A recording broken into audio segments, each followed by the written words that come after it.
Kabisote, gusto mo ba ng murang ulam pero pagkakaguluhan? Panoorin mo hanggang dulo ang video na to at ituturo ko sa iyo. Let's go! First step, iprito mo muna yung mga daing. Yan ang magbibigay ng flavor sa dish na to.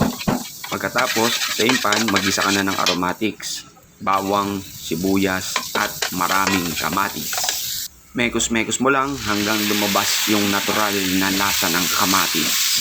Kapag malambot na ang kamatis, sabawan mo ng isang basong tubig. Timplahan mo ng paminta at konting brown sugar pambalanse ng lasa niya. Hindi na ako maglalagay ng pampaalat dito, kabisote, dahil dyan sa daing na mismo tayo kukuha ng alat niya. Yung natural na lasa ng daing ang magbibigay ng flavor dyan. Then lagyan mo na ng siling panigang. Tapos, finishing touches, lagyan mo siya ng sibuyas na mura.